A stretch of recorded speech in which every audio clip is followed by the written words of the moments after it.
Assalamualaikum warahmatullahi wabarakatuh. Waalaikumsalam. A'udzu billahi minasyaitonir rajim. Bismillahirrahmanirrahim. Alhamdulillahirabbil alamin. Wassalatu wassalamu ala asyrofil anbiya'i wal mursalin wa ala alihi wa sahbihi ajma'in. Subhanaka la ilma lana illa ma 'allamtana innaka antal alimul hakim. Rabbi shrah li sadri wa yassir li amri wahlul 'uqdatam min lisani yafqahu qawli. Allahumma salli ala Muhammad wa ala ali Muhammad kama sallaita ala Ibrahim wa ala ali Ibrahim wa barik ala Muhammad wa ala ali Muhammad kama barakta ala Ibrahim wa ala ali Ibrahim fil alamin innaka Hamidum Majid. Amma ba'd. Alhamdulillah, bersyukur kita pada Allah Subhanahu wa taala di atas limpah kurnianya, di atas kasih sayangnya yang bersifat Ar-Rahman, yang Maha Pemurah, Ar-Rahim, yang Maha Pengasih kepada hamba-hambanya, sama ada yang beriman atau tidak beriman. Maka Allah masih lagi memberikan kita kekuatan untuk kita meneruskan kehidupan setiap hari, dan kemudian Allah kasihkan kepada hamba-hambanya yang beriman, lalu Allah mengurniakan kita nikmat keimanan, dan juga Allah utuskan Nabi Muhammad sallallahu alaihi wasallam sebagaimana sabda Rasul, sebagaimana firman Allah Subhanahu wa taala, "Wa ma arsalnaka illa rahmatan lil alamin." Dan tidaklah kami utuskan kamu wahai Muhammad melainkan ianya menjadi rahmat bagi sekalian alam. Jadi kita semua tahu Nabi Muhammad itu pembawakan dia ialah syariat Islam. Nabi membawa mukjizat yang terbesar sekali, iaitu Al-Quranul Karim. Maka pada malam ini kita mahu mengupas berkaitan dengan tafsir ayat-ayat hukum berkaitan dengan aurat. Jadi dalam surah An-Nur ayat 30 Allah Subhanahu wa taala berfirman, "Qul lil mu'minina yaghuddu min absarihim wa yahfazu furujahum dzalika azka lahum innallaha khabirum bima yasnaun wa qul lil mu'minati yaghuddna min absarihinna wa yahfazna furujahun wa la yubdina zinatahunna illa ma zahara minha wal yadrib bi khumurihinna ala juyubihin wa la yubdina zinatahunna illa li bu'ulatihin أو آبائهن أو آباء بعولتهن أو أبنائهن أو أبناء بعولتهن أو إخوانهن أو بني إخوانهن أو بني أخواتهن أو نسائهن أو ما ملكت أيمانهن أو التابعين غير أولي الإربة من الرجال أو الطفل الذين لم يظهروا على عورات النساء ولا يضرب بأرجلهن ليعلم ما يخفين من زينتهن وتوبوا إلى الله جميعا أيها المؤمنون لعلكم تفلحون." Maksud dia, katakanlah kepada lelaki yang beriman, kalau kita beriman maka kita akan dengar apa yang Allah perintahkan kepada kita. Hendaklah mereka menahan pandangannya dan memelihara kemaluannya. Yang demikian itu lebih suci untuk mereka. Sesungguhnya Allah Maha mengetahui apa yang mereka perbuat. Katakanlah kepada wanita yang beriman, hendaklah mereka menahan pandangannya dan memelihara kemaluannya, dan janganlah mereka menampakkan perhiasan mereka kecuali yang biasa nampak daripadanya. Dan hendaklah mereka menutupkan kain tudung ke dada mereka, dan janganlah menampakkan perhiasan mereka kecuali kepada suami mereka ataupun bapa mereka ataupun bapa mertua mereka ataupun anak-anak mereka ataupun anak-anak saudara lelaki mereka ataupun anak-anak saudara perempuan mereka ataupun wanita-wanita Islam ataupun budak-budak yang mereka miliki ataupun pelayan-pelayan lelaki yang tidak mempunyai keinginan terhadap wanita, dan anak-anak yang belum mengerti tentang aurat wanita. Dan janganlah mereka memukulkan kaki mereka agar diketahui perhiasan yang mereka sembunyikan, dan bertaubatlah kamu sekalian kepada Allah Subhanahu wa taala, hai orang-orang yang beriman, supaya kamu beruntung. Jadi ayat ni panjang lebar tuan-tuan, dia berkaitan sebab-sebab turunnya, ya, sebab turunnya diceritakan daripada Ali bin Abi Talib bahawa seorang lelaki hidup pada zaman Rasulullah sallallahu alaihi wasallam berjalan di sebatang jalan di Madinah Al-Munawwarah. Dia memandang kepada seorang perempuan dan begitu juga wanita tersebut pun pandang kepada beliau. Lalu syaitan membisikkan kepada kedua-duanya sehingga melahirkan perasaan kagum antara satu sama lain. Barangkali yang seorang ini lihat, wah cantik orang ini. Yang perempuan ini lihat, wah tampan orang ini. Melahirkan perasaan kagum ataupun perasaan tertarik dengan kecantikan dan kelembutan antara satu sama lain. Tiba-tiba dia terlanggar dinding tersebut, lalu hidungnya terluka. Dia berkata, demi Allah Subhanahu wa taala, saya tidak akan membersihkan darah yang mengalir keluar daripada hidung dia sebelum dia jumpa dengan Rasulullah sallallahu alaihi wasallam. Lalu dia pergi berjumpa dengan Rasulullah sallallahu alaihi wasallam dan menceritakan kisahnya kepada baginda. Rasulullah sallallahu alaihi wasallam berkata, inilah hukuman untuk dosa kamu. Lalu Allah Subhanahu wa pun telah menurunkan ayat surah An-Nur ini. Ya, jadi ini asbabun nuzul ataupun sebab-sebab turunnya ayat perintah ataupun ayat hukum berkenaan dengan aurat. Jadi Allah Subhanahu wa taala memerintahkan kepada lelaki yang beriman. Kalau kita ini beriman kepada Allah Subhanahu wa taala, kalau kita mengikuti perintah Allah Subhanahu wa taala, maka kita kena menahan pandangan mata kita. Ada orang kata pada saya, ustaz, kalau saya terpandang wanita, jadi macam mana mau buat? Okey, kena alihkan pandangan, ya. Ada orang bilang pada saya, pandangan pertama itu tidak berdosa, pandangan kedua itu yang berdosa. Ada hadis memang begitu ceritanya, dia faham begitu.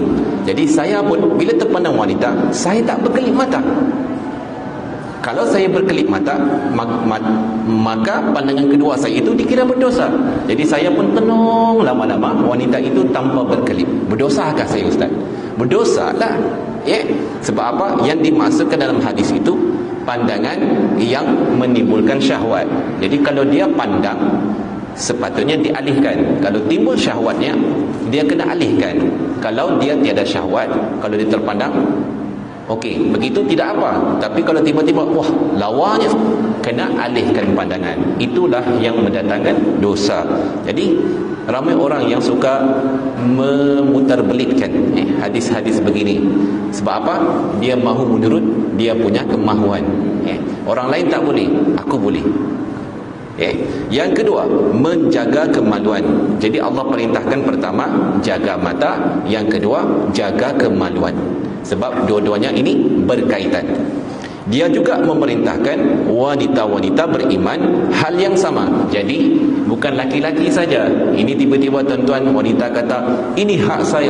Saya bebas memperlihatkan perhiasan saya, kecantikan saya. Laki-laki tak boleh tengok. Kalau laki-laki tengok, kita boleh dakwa dia. Ya. Jadi dalam ayat ini diperintahkan, kalau laki-laki kena jaga pandangan, perempuan pun kena jaga pandangan. Kalau laki-laki kena jaga kemaluan, perempuan pun juga kena jaga kemaluan. Ya. Jadi sama, tuan-tuan. Ini bertujuan mensucikan jiwa. Kita kalau belajar ilmu tasawuf, maka kita akan kata salah satu sebab yang menyebabkan hati kita was-was, hati kita ini terpesong daripada ajaran agama Islam, salah satunya ialah mata. Bila kita lihat sesuatu, maka akan menimbulkan sesuatu keinginan. Tonton tengoklah, ya. 1, 2, 3. Kenapa lampu itu tidak berlampu, tidak bercahaya? Maka ini kena betulkan ni. Kalau tidak, ini gelap. Maka bila kita lihat, dianya akan merangsang keinginan atau kemahuan kita. Betul tuan-tuan? Kalau tuan-tuan tengok air, wah, aku sudah dahaga ni, kan elok kalau aku minum. Jadi bila kita lihat sesuatu, dia akan membantu hati kita untuk melahirkan kemahuan sesuatu. Fahamkah? Jadi mata ini sangat penting untuk menyucikan jiwa. Kalau kita ternampak sesuatu yang bukan hak kita seperti aurat orang lain, maka kita tak boleh tengok, ataupun kita kena alih, ataupun kita kena pejamkan mata, sebab dia boleh menyucikan jiwa. Tuan-tuan, kalau tuan-tuan solat, tiba-tiba tengah solat nampak cicak, wah ini betul-betul di atas aku ni, kejap lagi ni mesti dia berak ni, kalau berak ni mesti jatuh atas aku, sudah kan. Bila kita nampak, dia akan mendatangkan was-was. Betul? Jadi mata sangat memainkan peranan bila dia mendatangkan syahwat ataupun nafsu. Kedua, membersihkan masyarakat daripada perkara-perkara yang kotor. Kalaulah kita semua masing-masing menjaga mata, menjaga kita punya aurat, maka orang lain akan terhindar daripada melakukan perkara-perkara yang kotor. Ini tidak, Ustaz, aku ni bebas mau tunjuk apa-apa, ini kebebasan aku, jadi orang lain tak boleh rakut aku punya kebebasan. Jadi kalau siapa-siapa yang membuat sesuatu, orang kata body shame, ataupun dia boleh, orang kata mengganggu dengan gangguan seksual, mengatakan sesuatu yang tidak baik pada badan dia, wah badannya ini kan, dia bilangnya ini gangguan seksual, maka orang yang memperlihatkan dia punya perhiasan ialah salah seorang yang memperlihatkan dia punya auratnya. Jadi kita kena jaga aurat masing-masing.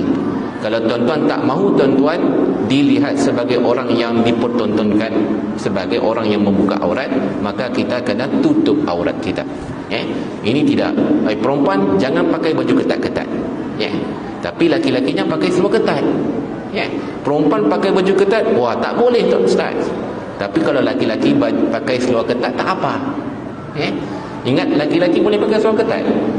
Kalau laki-laki pakai seluar ketat, yang bawah pun nampak juga tuan-tuan, di belakangnya ke di depannya nampak juga. Jadi kalau dia membentuk aurat, nampak kita punya aurat, kemaluan kita, itu aurat lah tu. Tidak semestinya nampak warna. Kalau nampak bentuk, itu pun aurat juga. Jadi kalaulah perempuan tidak boleh pakai baju ketat-ketat, laki-laki pun tak boleh pakai seluar ketat, sebab itu juga dikira aurat. Okey. Kemudian yang ketiga, mencegahnya daripada terjerumus ke dalam jurang kerosakan dan kehancuran akhlak. Jadi tuan-tuan, kita tengok zaman sekarang, yes, anak-anak bertudung, yes, anak-anak ada yang pakai burdah lah, ada yang tergoda dengan, orang kata, artis punya trend, seperti memakai niqab, nilofa lah, apalah, okay? Tapi bila di TikTok, macam-macam dia punya fashion tuan-tuan, ada yang menari, ada yang bergelik, ada yang menyanyi lah, khususnya anak-anak perempuan. Jadi manakah dia punya penutupan, di manakah disembunyikan auratnya? Kalau sudah pakai tudung elok-elok, lawa-lawa, sudah pakai niqab, tiba-tiba kita buat mata macam ni lah, kita cakap, oh, di manakah suami aku, siapakah bakal suami? Jadi itu adalah satu godaan. Jadi itu pun dikira aurat juga. Jadi kalau kita buat begitu, maka kita akan tengok anak-anak kita sekarang ini menuju kepada kehancuran akhlak. Tuan-tuan, kita kena didik anak-anak kita supaya tidak terlibat dengan tren-tren seperti ini. Kemudian menjauhkan manusia daripada mangkin perzinaan yang berupa godaan dan pujukan yang menyesatkan. Kalau kita jaga mata kita dan kemaluan kita, kita dapat membebaskan diri kita dan orang lain daripada perzinaan. Perzinaan ini bukan semata-mata laki-laki dengan perempuan tidur, tuan-tuan. Kalau kita tengok benda yang haram, itu pun zina juga. Kalau kita dengar perkara yang haram, pun zina juga. Kalau kita bercakap perkara yang haram, pun zina juga. Jadi zina ini tidak semestinya pada kemaluan, tapi seluruh anggota badan. Jadi kalau kita jaga mata kita, kita jaga kemaluan kita, maka kita akan terhindar daripada melakukan perzinaan. Kemudian atas dasar ini, Islam melarang laki-laki dan perempuan yang bukan mahram, iaitu yang tiada kaitan hubungan darah ataupun perkahwinan, seperti abang dengan adik kandung, ataupun ibu dan ayah kandung, anak kandung, anak susuan, bapa mertua, ibu mertua, suami, isteri, itu semua dikira mahram, sama ada mahram yang berkaitan dengan darah ataupun mahram berkaitan dengan perkahwinan.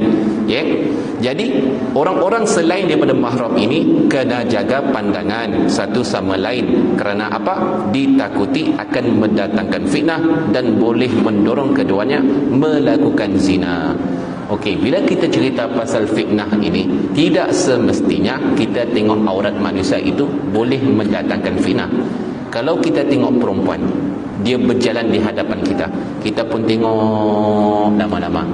Tengok lama-lama itu boleh mendatangkan fitnah juga. Pertama apa? Woi, tengok apa tu? Isteri orang tu. Buat apa pandang-pandang lama-lama tu? Itu fitnah. Itu fitnah lah tu. Maka Abu pun bercerita kepada si Ahmad, Ahmad, kau tahu tak, tadi isteri engkau lalu di depan si Abu Bakar, tiba-tiba si Abu Bakar tenung isteri engkau lama-lama. Lepas itu dia cerita piwit, dia cerita begitu. Itu mendatangkan fitnah. Itulah fitnah, tuan-tuan. Fitnah ini bukan semata-mata orang itu cuba mengoratkah, menggodakah, akhirnya mereka melakukan perzinaan, tapi apa-apa yang menarik perhatian kita. Wah, lawa baju kau. Wah, nampak kurus kau. Wah, rambut itu hari hitam sekarang jadi biru ya. Itu semua adalah fitnah kalau dia menarik perhatian perempuan dan laki-laki. Okey, seterusnya, lelaki dibolehkan melihat wanita kerana beberapa perkara, seperti melakukan rawatan. Doktor laki-laki merawat pesakit perempuan kah? Doktor perempuan merawat pesakit laki-laki kah? Maka mereka boleh melihat aurat kita hanya kepada sakitnya saja. Contoh, kalau sakitnya di paha sajalah, jangan tengok benda lain. Ini mau tengok semua, itu tak boleh. Jadi itu sebab zaman sekarang kalau isteri mahu jumpa doktor, kalau doktornya laki-laki, suaminya ikutlah sekali masuk dalam. Jangan dibiarkan berdua-duaan. Tapi zaman sekarang jangan risau tuan-tuan, ada nurse, ada pembantu doktor. Jadi kalau ada pembantu doktor pun tak ada masalah.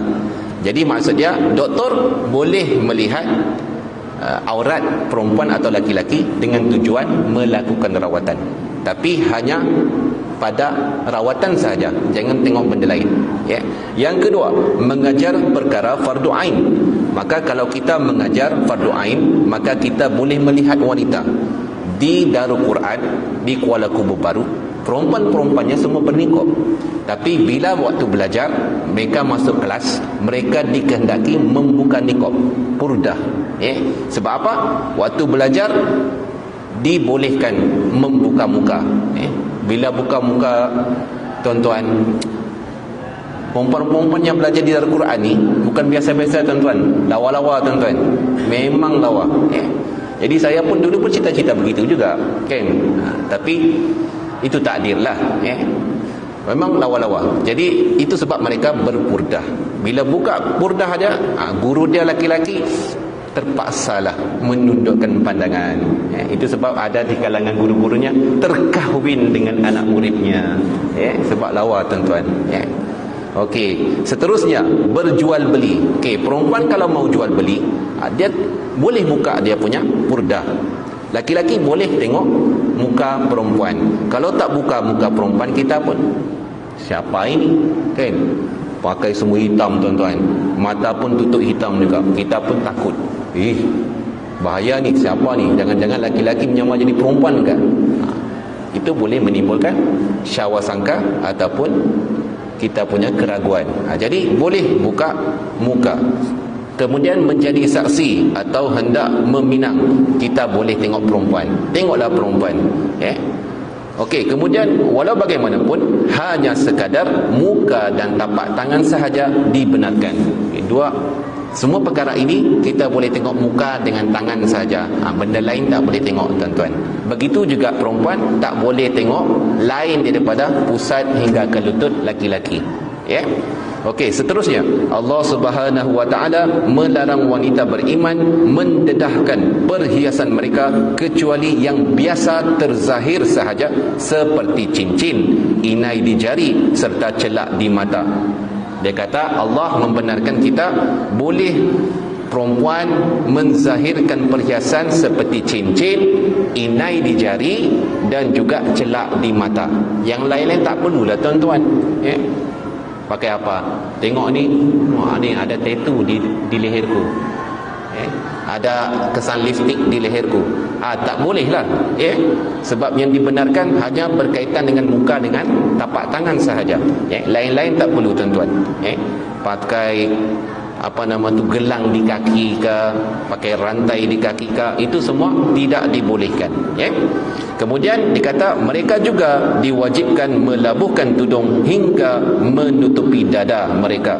Sesiapa yang mendedahkannya adalah berdosa, walau bagaimanapun larangan mendedahkan ini dikecualikan kepada orang-orang tersebut seperti bapa mertua, anak-anak, anak suami, anak tiri, saudara lelaki, saudara seperti anak abang dan kakak, itu anak saudara kita lah.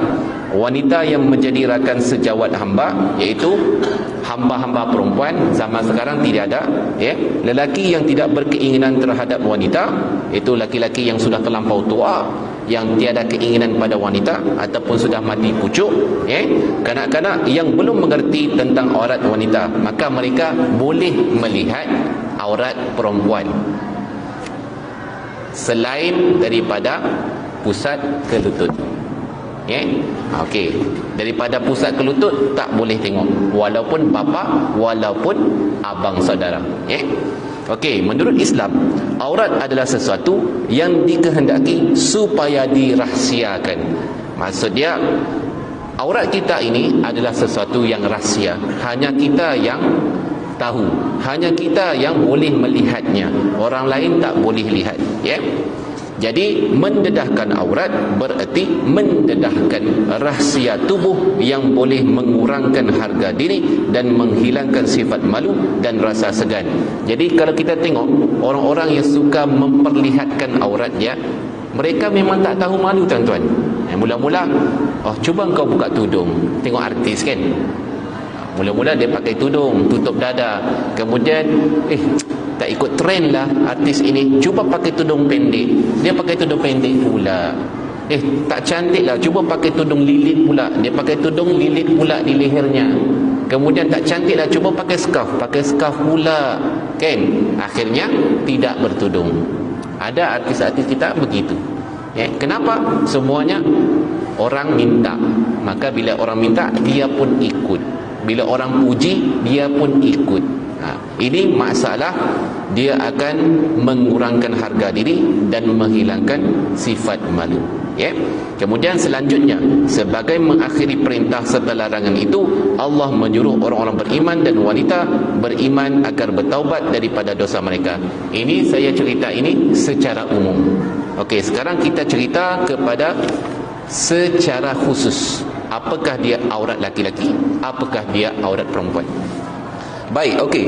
Aurat laki-laki sama laki-laki. Aurat laki-laki sama laki-laki yang lain antara pusat hingga ke lutut. Maksud dia kita kena pakai pakaian atas daripada pusat, bawah daripada lutut. Maka sebarang benda yang ada di antara pusat ke lutut, itu semua adalah aurat, walaupun laki-laki haram dilihat.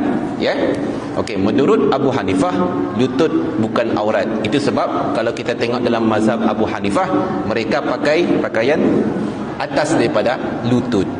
Tapi mengikut mazhab Syafi'i dan mazhab-mazhab lain, kita kena tutup antara pusat ke lutut. Kita mazhab Syafi'i kan, jadi kita ikut mazhab Syafi'i, tutuplah aurat antara pusat ke lutut. Tapi tuan-tuan jangan pergi solat di masjid ini pakai kain saja, tak pakai baju. Alamatnya tuan-tuan kena hambat keluar nanti. Mau taknya dengan tak cukurnya bulu ketiak, lepas tu angkat takbir Allahu Akbar. Itu perbuatan yang tidak beradab. ya. Okey, Rasulullah sallallahu alaihi wasallam berkata kepada Saidina Huzaifah yang pergi bersamanya ke masjid, sedangkan dia iaitu Huzaifah mendedahkan pahanya, tutuplah pada kamu kerana sesungguhnya ianya adalah aurat. Nabi kata kepada Saidina Huzaifah, tutuplah pahamu kerana pahamu itu adalah aurat. Jadi daripada hadis ini mengatakan paha bagi laki-laki adalah aurat, ya. Demikian juga baginda pernah berkata kepada Saidina Ali, jangan memperlihatkan paha kamu dan jangan memandang kepada paha orang yang hidup dan yang mati. Jadi membawa maksud paha laki-laki itu adalah aurat. Okay. Lanjutan dari itu, tidak harus untuk dua orang laki-laki berada dalam satu selimut pada satu masa sebagaimana menurut keterangan sebuah hadis daripada Muslim. Ini kita cerita, Ustaz, aku tidak ada selimut, ya, boleh tak aku berkongsi selimut dengan kawanku?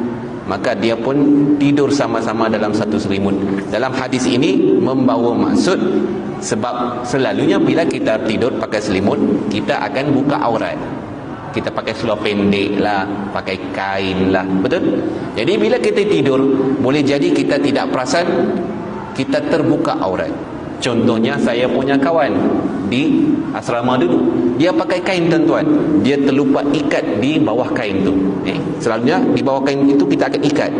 Sebab apa? Kalau tidur nanti kainnya nanti terbang semua. Jadi dia tidur. Lepas itu besoknya kami mau sembahyang subuh.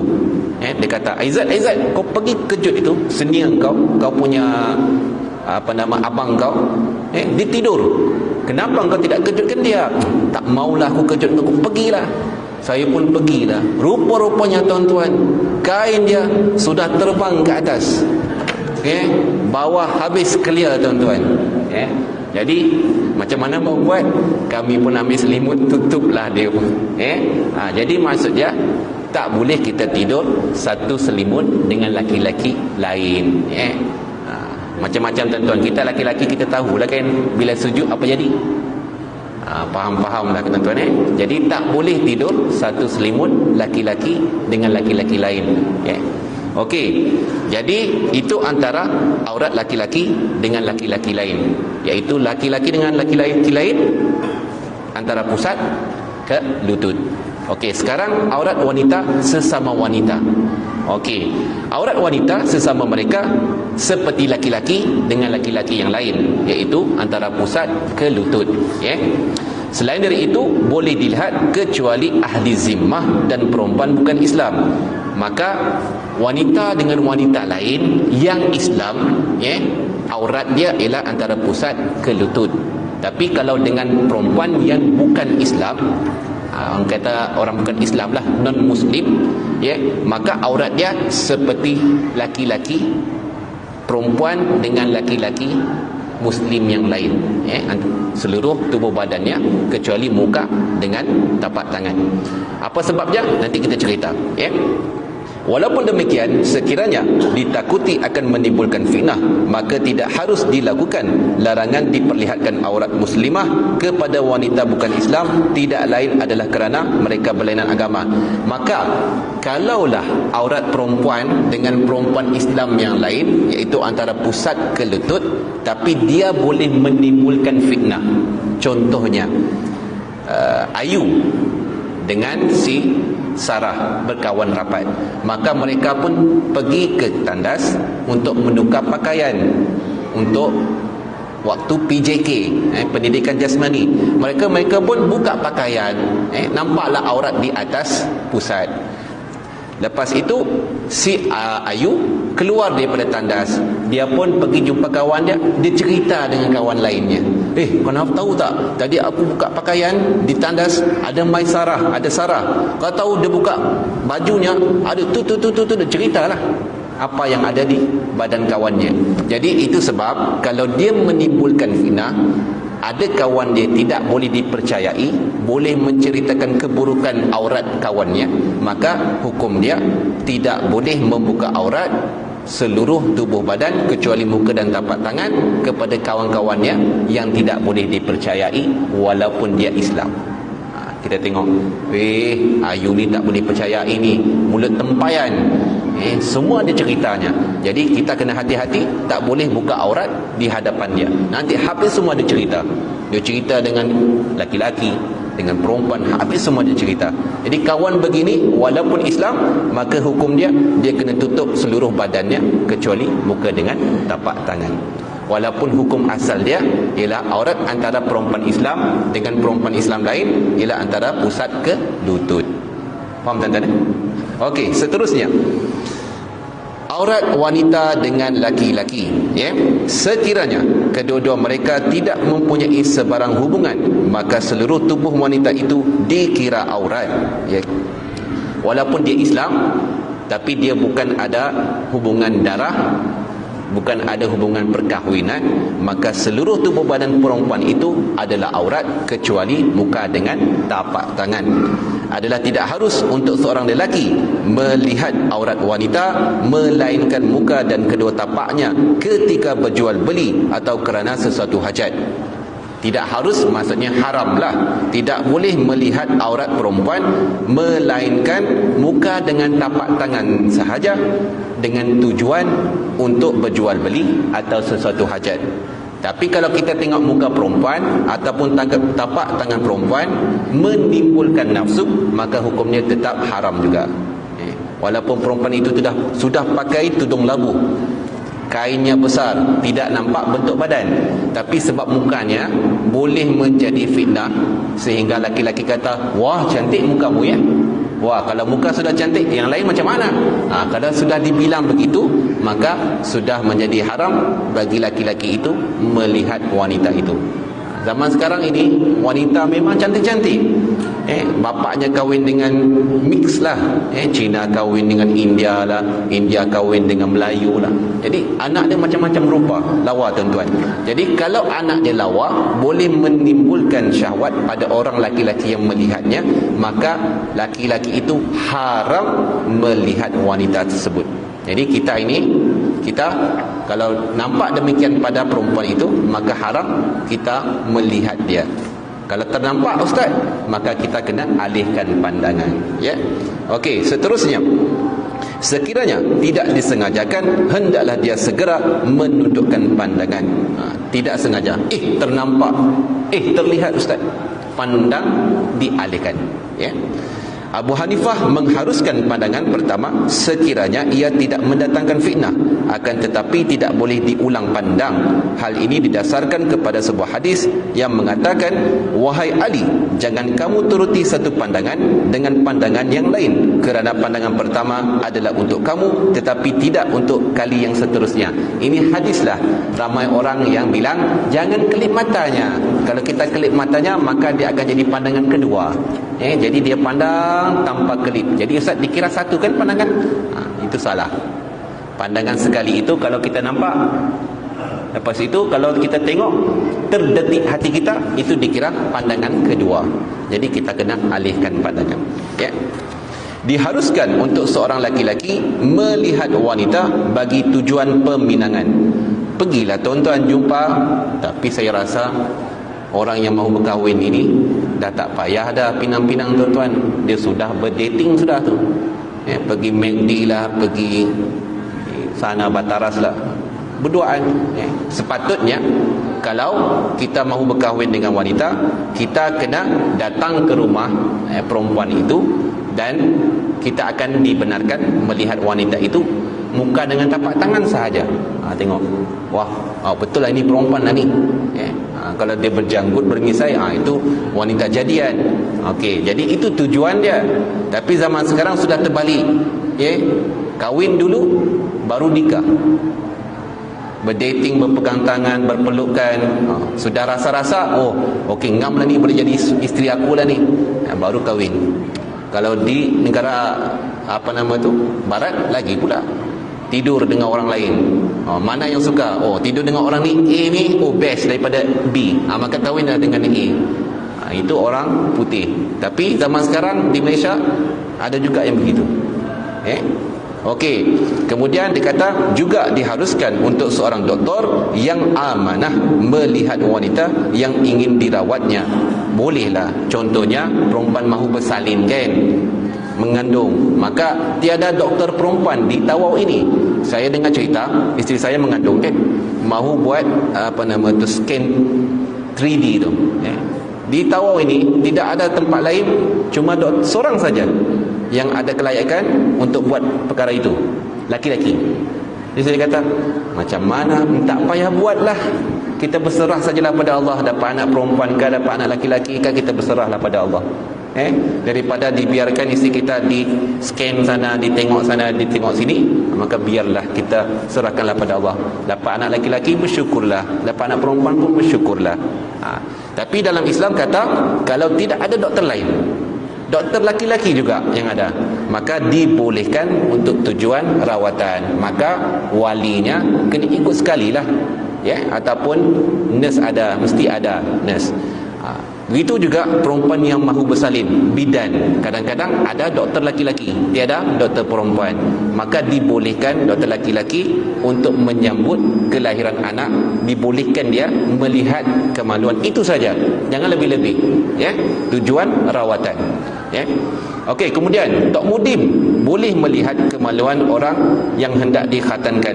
Kena lihat dah tuan-tuan, kalau tak tengok nanti lain pula dipotongnya. Jadi dibolehkan untuk tujuan khatan. Seterusnya, harus melihat kemaluan dua orang yang melakukan zina untuk menjadi saksi atas perzinaan itu. Jadi kalau kadang-kadang kalau kita buat kawat cam, kawat cam, kita mahu mengesan penjenayah perzinaan, perempuan ini tidak tahu, aku tak tahu, gelap, aku tak nampak muka dia, aku tak nampak wajah dia, tapi aku boleh cam dia punya kemaluan.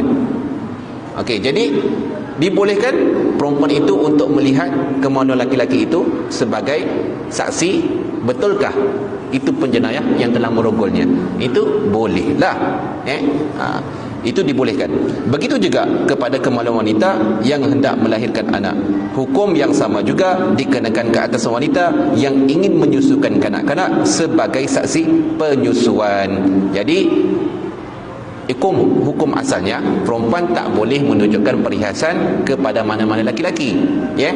Jadi kita boleh menjadikan anak-anak yang bukan darah daging kita untuk diberi susu. Bermaksud kanak-kanak itu boleh melihat aurat isteri kita dengan tujuan untuk penyusuan, maka itu dibolehkan. Faham? Okey, dibolehkan juga ketika kecemasan seperti kebakaran, lemas dan sebagainya. Kan tiba-tiba wanita itu lemas masuk dalam laut. Tak boleh kita nak tolong dia kecuali kita kena pegang dia.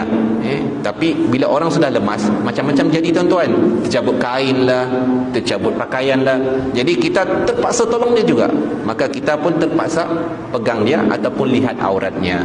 Begitu juga kalau di sekolah, cikgu-cikgu kan, depan matanya tiba-tiba murid perempuan pop jatuh pengsan, takkan kita mau tengok saja? Begitu. Kalau dia jatuh kena kepalanya, cedera kepalanya, boleh jadi serius. Jadi kita terpaksa menangkapnya. Jadi itu dibolehkan. Dibolehkan memegang aurat ataupun melihat auratnya. Jika mahram seorang wanita berpunca daripada perkahwinan, maka aurat di antara mereka adalah dari pusat hingga ke lutut. Seandainya wanita itu adalah isteri kepada seseorang, maka harus untuk suaminya melihat seluruh tubuhnya, tetapi makruh melihat kepada kemaluannya. Jadi inilah aurat di antara laki-laki dengan perempuan. Tak habis tuan-tuan.